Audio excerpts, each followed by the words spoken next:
The CBS 19 Sports Report, sponsored by Sports and Social at Live Casino and Hotel Louisiana. Hello and welcome to Sports. I'm Jimmy Searfoss. We're glad you are with us, man.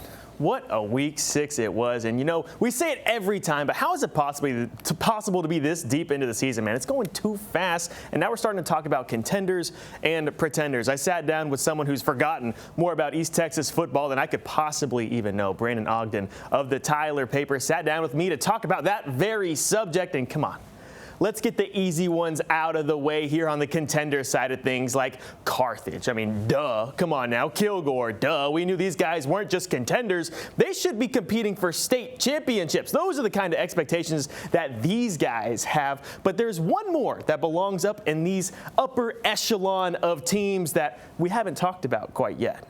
Yeah, well, yeah, Carthage, Kilgore, obviously. And then Palestine, Westwood, I was high on them coming the year because, you know, KVM Bryant, #1 quarterback in the nation. His little brother's up now, too. He's a freshman, and he's making an impact. Kason Dot, receiver. Chris Carter, they've got dudes at Westwood, and they're going to have a chance to make some noise. Oh, duh. How could we leave these guys off the list? Westwood, Palestine, Panthers. After all, these guys got the #1 quarterback in the nation. Great call, Brandon. They were off this last week for good reason. They haven't put up less than 42 points all year long each week. Yeah, talk about needing a break. It doesn't get much more of a contender than these guys. And you want to talk about state championship or bust, you want to talk about these Panthers, baby. There's one more group Brandon wanted to toss into that contender list, though. Check this out. Troup is one, and they had a big one against rival ARP because ARP, they were both 4-0, and everybody kind of eye popped. You know, ARP's only giving up 5 points a game. Like, who's going to score against them? And Troup was the one that they won 42-6, and Troup's like, well, we got a good offense and a good defense, and so.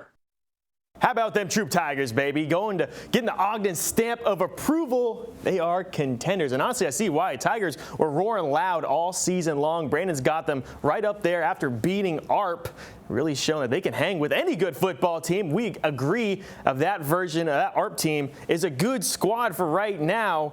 They only proved themselves when they dominated, or when Troup dominated them. Welcome to the contender category to those Troup Tigers. And you know what? Pretender is such a strong word. So let's just call it unproven, because a team like Frankston, coming off of a really hot start, undefeated, 5-0, but at the same time, the teams that they've played haven't exactly been world beaters. Of course, you only play who's on the schedule here, but these Indians still have to cut their teeth in district play to get that motion. Mr. Ogden agrees, but he's got another team that's undefeated going into the week 6 this last week, and he's really excited to compete in district.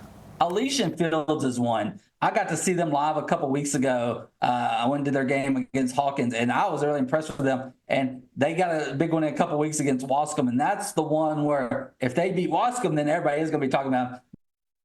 And a lot of that, you know, we didn't even get to talk about the teams like Lindale, like Chapel Hill, Malakoff, other teams that are East Texas powerhouses. But don't worry, there's still plenty of the season left to talk about them. That's all I got for now.